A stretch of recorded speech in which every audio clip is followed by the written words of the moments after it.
નમસ્તે મિત્રો. ક્યારે એવું વિચાર્યું છે કે શિક્ષણનો અસલી હેતુ શું છે? શું ખાલી સારી નોકરી મેળવવી કે પછી એનાથી પણ કંઈક વધારે ઊંડું છે? આજે આપણે એક એવી જ ફિલસૂફી આદર્શવાદને સમજવાના છીએ, જેણે સદીઓથી શિક્ષણને દિશા આપી છે અને આ સવાલોના જવાબ શોધવામાં મદદ કરી છે. જરા એક ક્ષણ માટે વિચારો તો, આપણી સામે પડેલી એક ખુરશી વધુ વાસ્તવિક છે કે આપણા મગજમાં જે ખુરશીનો આઈડિયા છે એ? જો ભૌતિક ખુરશી તો કદાચ તૂટી જાય, નાશ પામે, પણ એનો જે વિચાર છે એ તો અમર છે. બસ આ જ સવાલ આદર્શવાદના કેન્દ્રમાં રહેલો છે. તો આદર્શવાદ, જેને વિચારવાદ પણ કહેવાય છે, એવું માને છે કે અંતિમ સત્ય આપણી આસપાસની આ ભૌતિક દુનિયા નથી, પણ આપણા વિચારો અને આપણો આત્મા છે. અને આ જબરદસ્ત વિચાર આપણને આપ્યો હતો મહાન ગ્રીક ફિલોસોફ પ્લેટોએ. એમના ધ રિપબ્લિક અને મેનો જેવા ગ્રંથોએ દુનિયાને જોવાની એક સાવ નવી જ દૃષ્ટિ આપી. તો આજે આપણે આદર્શવાદના પરિચયથી લઈને શિક્ષણ પર એની શું અસર છે અને છેલ્લે પરીક્ષામાં કામ લાગે એવા કેટલાક સવાલો સુધીની એક મસ્ત સફર કરવાના છીએ. તો ચાલો શરૂ કરીએ. સૌથી પહેલાં ચાલો એ સમજીએ કે આ આદર્શવાદ આખરે છે શું અને એના મૂળમાં કયો વિચાર કામ કરે છે. આદર્શવાદનું માનવું છે કે આપણી આ ભૌતિક દુનિયા કરતાં આધ્યાત્મિક દુનિયા વધારે ચડિયાતી છે. દાખલા તરીકે, સુંદરતાનો જે વિચાર છે એ કોઈ એક સુંદર ફૂલ કરતાં વધુ કાયમી અને મહત્વનો છે. કેમ? કારણ કે ફૂલ તો આજે છે, કાલે કરમાઈ જશે, પણ સુંદરતાનો જે ખ્યાલ છે, એનો આદર્શ, એ તો હંમેશા જીવંત રહેશે. બસ આ જ આખી ફિલોસોફીનો પાયો છે. આ પાયાને થોડો વધુ મજબૂત કરવા માટે ચાલો એના અમુક મુખ્ય સિદ્ધાંતો અને કેટલાક મોટા વિચારકોએ આપેલી વ્યાખ્યાઓ પર એક નજર નાખીએ. ડીએમ દત્તાના શબ્દોમાં કહીએ તો આદર્શવાદ એવો સિદ્ધાંત છે જે અંતિમ સત્ય આધ્યાત્મિકતાને માને છે. એનો સીધો મતલબ એ છે કે સાચું જ્ઞાન ભૌતિક વસ્તુઓમાં નહીં, પણ આપણા આત્મા અને મનના ઊંડાણમાં છુપાયેલું છે. અને જેમ્સ રોસ આ તફાવતને બહુ સરસ રીતે સ્પષ્ટ કરે છે. પદાર્થ ઇન્દ્રિયગમ્ય છે, જ્યારે વિચાર ચિત્તગમ્ય છે.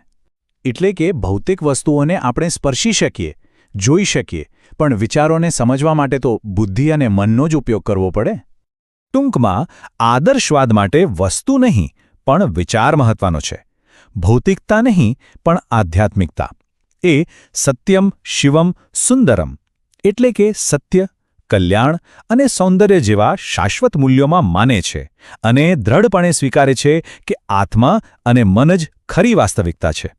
રસપ્રદ વાત એ છે કે આ વિચારધારા ખાલી પશ્ચિમ પૂરતી જ સીમિત નહોતી. ચાલો જોઈએ કે આપણા પૂર્વ અને પશ્ચિમના મહાન ચિંતકો આદર્શવાદને કઈ રીતે જોતા હતા. આપણા ભારતમાં સ્વામી વિવેકાનંદ, અરવિંદ ઘોષ અને ગાંધીજી જેવા ચિંતકોએ આદર્શવાદને એક ભારતીય દૃષ્ટિકોણ આપ્યો. એમનો મુખ્ય મંત્ર હતો બ્રહ્મ સત્ય જગત મિથ્યા, જ્યાં પરમતત્વ બ્રહ્મ જ એકમાત્ર સત્ય છે. જ્યારે પશ્ચિમમાં પ્લેટો અને એરિસ્ટોટલ માનતા હતા કે વિચારોની જે અમૂર્ત દુનિયા છે એ જ સાચું અને શાશ્વત સત્ય છે. તો આ બધી ફિલોસોફીની વાતો ક્લાસરૂમમાં કેવી રીતે દેખાય છે? શિક્ષણના ક્ષેત્રમાં આદર્શવાદનો શું પ્રભાવ રહ્યો છે? ચાલો એ જ જાણીએ.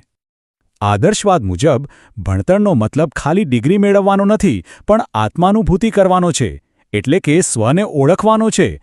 હું કોણ છું, મારા જીવનનો હેતુ શું છે, એ સમજવાનો છે. એની સાથે સાથે નૈતિક ચારિત્ર્યનું નિર્માણ કરવું અને આપણી મહાન સંસ્કૃતિને સાચવવી એ પણ એના મુખ્ય ધ્યેયો છે. અને આ ધ્યેયો સુધી પહોંચવા માટે અભ્યાસક્રમ પણ એવો હોવો જોઈએ જે વિદ્યાર્થીના મન, હૃદય અને શરીર ત્રણેયનો વિકાસ કરે. એટલે જ એમાં જ્ઞાન માટે ભાષા અને વિજ્ઞાન, ભાવનાઓ માટે કળા અને સંગીત અને ક્રિયા માટે સ્વાસ્થ્ય જેવા વિષયોનો સુંદર સુમેળ જોવા મળે છે. અને સૌથી રસપ્રદ વાત એ છે કે આ મહાન ચિંતકોએ ખાલી સિદ્ધાંતો જ નહોતા આપ્યા, પણ એને શીખવવાની પદ્ધતિઓ પણ આપી. જેમ કે સોક્રેટિસે સવાલો પૂછીને સત્ય સુધી પહોંચવાની પ્રશ્નોત્તર પદ્ધતિ આપી. પ્લેટોએ ચર્ચા અને સંવાદ પર ભાર મૂક્યો અને એરિસ્ટોટલે તર્ક પર આધારિત આગમન-નિગમન પદ્ધતિ આપી. કોઈપણ શિક્ષણ વ્યવસ્થા, શિક્ષક, શિસ્ત અને શાળા વગર તો અધૂરી જ કહેવાય. તો ચાલો સમજીએ કે આદર્શવાદી માળખામાં આ ત્રણેયની ભૂમિકા કેટલી ખાસ અને મહત્વની છે. આદર્શવાદમાં શિક્ષકનું સ્થાન સર્વોચ્ચ છે, એક સાચા માર્ગદર્શકનું.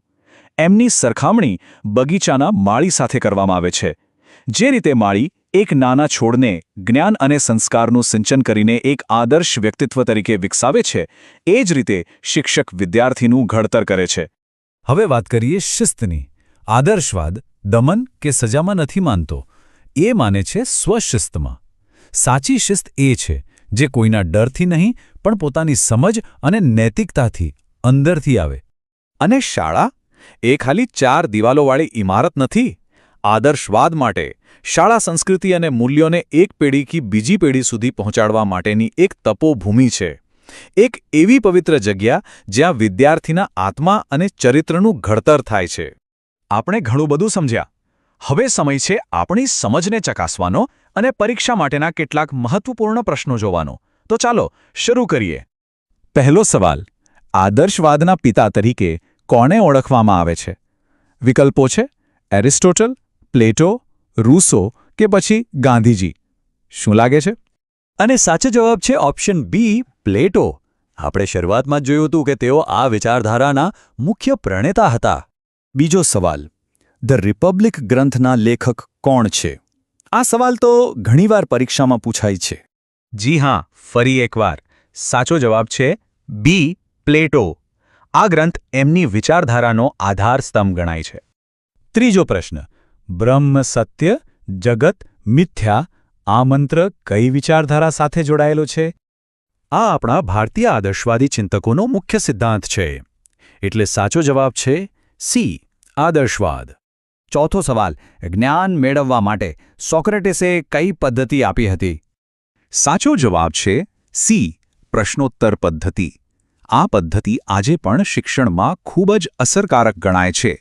અને હવે આપણો છેલ્લો અને સૌથી મહત્વનો સવાલ: આદર્શવાદ અનુસાર શિક્ષણનું અંતિમ પરમ ધ્યેય શું હોવું જોઈએ? બિલકુલ સાચું. આદર્શવાદનો સૌથી મહત્વનો સિદ્ધાંત જવાબ છે બી, આત્માનુભૂતિ એટલે કે સ્વઓળખ.